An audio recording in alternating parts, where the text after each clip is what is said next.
This is Hidden Killers Week in Review. A look back at the most prolific stories of the week. Murder in the morning from the Hidden Killers podcast. Yes, indeed it is. And here we are today to go through, at least we're going to start going through, the dramatic reading of the John and Elena story that was written by the world-renowned author Chad Daybell. You might have heard of him before. He's a best-selling author on I Write Crazy Books for CrazyPeople.com. Number one bestseller there. We have some music ready.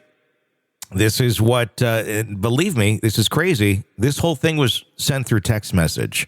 Stacy initially thought this is the book, but no, this is all through text message. That's a lot of typing. Oh, yeah. It's a lot of typing. A lot of, and it makes you wonder, like, was it all typed? Did he do text to voice when he was doing this? Or how exactly did he get into his rhythm? if you will? I'm guessing because there are grammatical errors in here, he did not do type to text. Or That's text true. Voice text, because Siri knows how to do things. So this was typing. So this is these messages indicating that the talk of reinstating the restraining order was in regards to Melanie and Brandon. That's talked about in here. Continuing to read through the messages between Chad and Lori, she asked him to clear Melanie's new house of any bad spirits. Chad stated that he was working on the house, but he was having to break down bad spirits that Brandon created. He also stated that he was able to detect these 3 listening devices in her new house, and he directed Lori to where they were through his prophetic abilities. But here we go. This is the beginning of the texts between Chad and Lori. Should I start? If you'd like to, go ahead. Okay, here we go. Let's do this. And I'm heading to bed so I can come snuggle tightly against you. I adore you. You are truly my best friend on earth and throughout eternity. See you in a minute. Butterfly, butterfly, butterfly. Kiss emoji, fire, fire, fire emoji. This was dated prior to Tammy Daybell's death, by the way. Then on the 14th, Chad says, I noticed that Chad began to write Lori, this is a context here. Chad began to write Lori a story that was sent in many text messages throughout the day. The story seemed to be a romance novel of sorts about them, and the names were changed to James and Elena, not John and Elena. And this is what we're going to go through. Here we go. Friday morning, October 26th, driving south on the freeway. A voice said, you will meet an extraordinary woman today who will change your life forever. This was shocking, since such a thing seemed very unlikely at this conference. It's actually a very detailed story that began long, long ago on another world. And I'll cover that part as I go along, and the characters figure things out. Keep in mind, he's texting this to Lori. Good Lord. As you're reading your text messages like, what the hell is this? But in the morning of October 26th, James arrived in St. George, still a bit baffled by the message he had received. He unloaded his books and set up his table, then joined the organizers for dinner in the main room. He saw his friend MG, who had been so helpful to him when he spoke at Mesa that July. MG introduced James to her friend Elena. When their hands touched, he felt a shock pass through them. His heart started beating fast. Elena was gorgeous and vivacious, and James was a little intimidated, yet honored that she would talk to him. He was happily surprised when she mentioned a key part of his novel, the renewed Earth. No one had ever recognized the significance of that scene before. He had heard that voice before and seen that smile before. He felt they had even talked like this before. But who could be certain when? It was strange, but he could remember.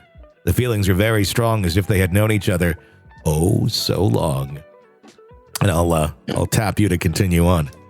Okay. I'm sorry, I'm giggling. Ready? They didn't get many chances to talk after that because he had to help voice a woman's blue Muppet. See, this is where I'm wondering if it was a little text to voice going on here. Or voice to text or whatever. Yeah. Oh my God. Okay. He had to help voice a woman's blue Muppet? All right. Okay. Okay. But he watched her every chance he could. He had to stay at a relative's house that night, but he hardly slept.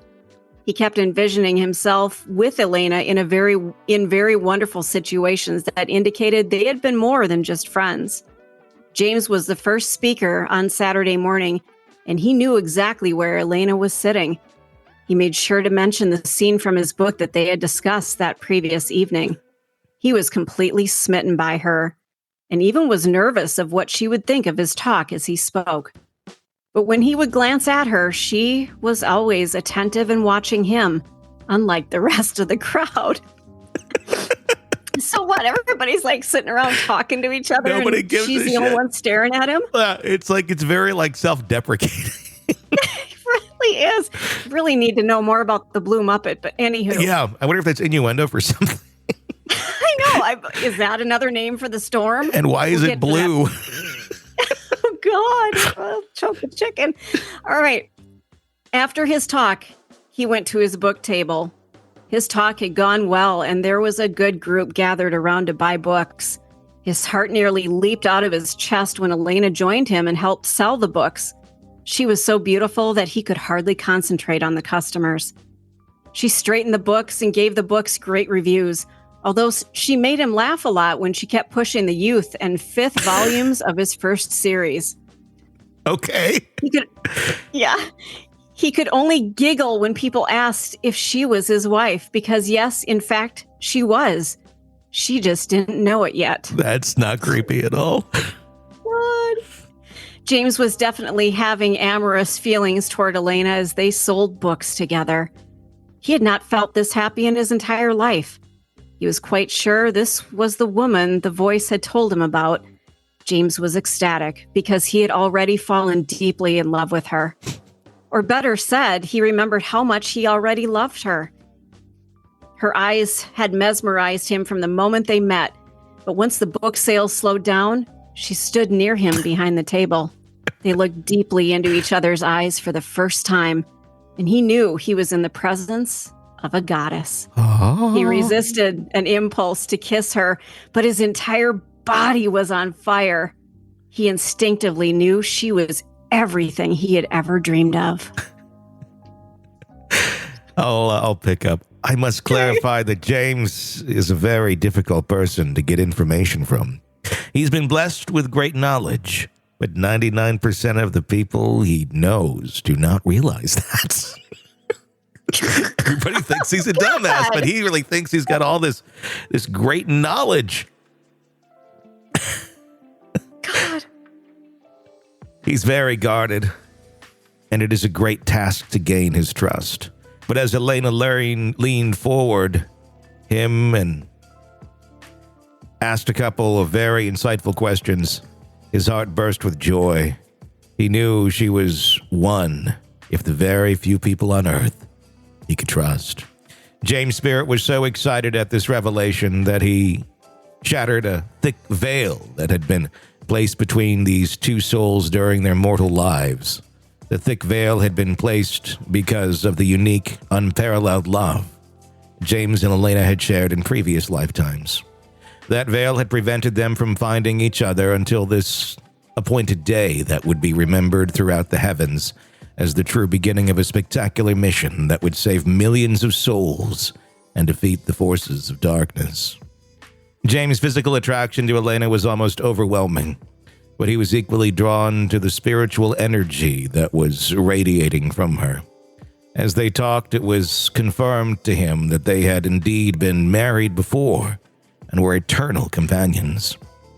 He had glimpses of them walking dusty paths together, and he realized they had been married during the life of Jesus Christ, and they'd been very close to him. Somehow it's just like... Maybe he was the officiant at their wedding. Yeah. At this time, their spirits could not be restrained any longer. and a long-awaited makeout session took place in that lobby.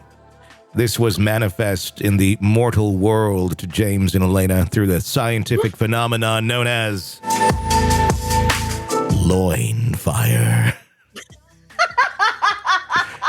The scientific phenomenon known as loin fire. As they talked, James had a burning desire to make love to her, but he wasn't sure she felt the same way. But they could not stay away from each other. One time she was sitting in a couch near his table, and he took a seat on a chair about 5 feet from her. She began to squirm and covered her body with her hands. She asked him, "What are you doing?" He wasn't aware of what she meant. All he knew was that if Bruce Porter hadn't been giving them an evil eye, a child would have been conceived on that couch. Oh, my God. Bruce Porter. Who the fuck is Bruce Porter? I was hoping you'd tell me. I have no idea. No idea. Continue on. Bruce. Yeah, fucking Bruce. Cock blocked him. Continue on.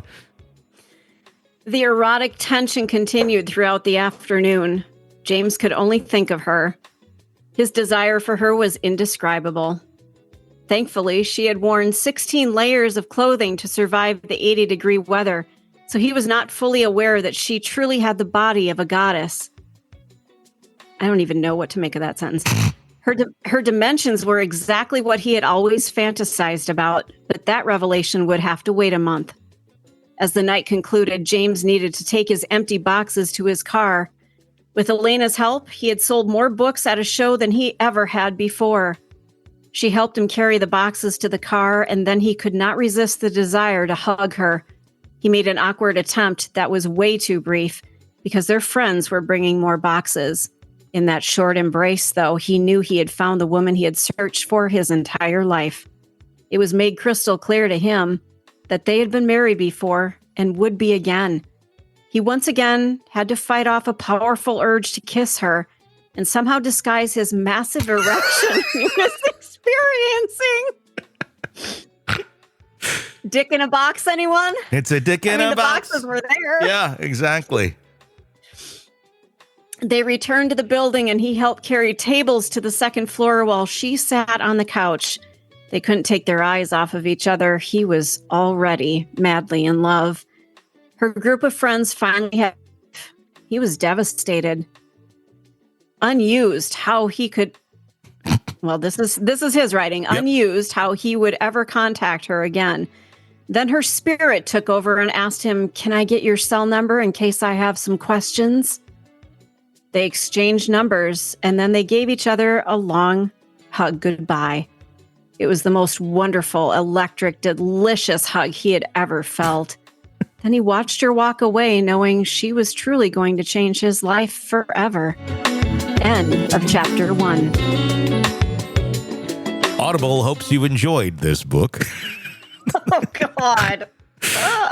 There's Somebody more. tell me about the Blue Muppet. Blue Muppet. Gotta look for the Blue Muppet.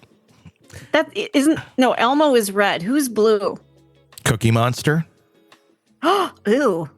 Grover. Yeah. Okay. Yeah, I think there's a couple others. I can't think of their names, but yeah. And Chad Daybell's cock. Yeah, apparently. And we need to figure out who Bruce Porter was, because, wow, he sure ruined the mood for them. Damn Bruce Porter. Chapter 2, we'll jump into that one tomorrow on the program as we continue to go through the love letters and the epic love journey of James and Elena, otherwise known as Chad and Lori Daybell. Stay close and stay sexy. Want to listen ad-free? Want advanced access to all of our interviews before anyone else? Become a True Crime Today Premium Plus subscriber on Apple Podcasts. You get every episode commercial-free. So you can binge on true crime Until you can binge no more. Search True Crime Today Premium Plus on Apple Podcasts now, or go to our podcast page and sign up now. More of the Hidden Killers podcast next.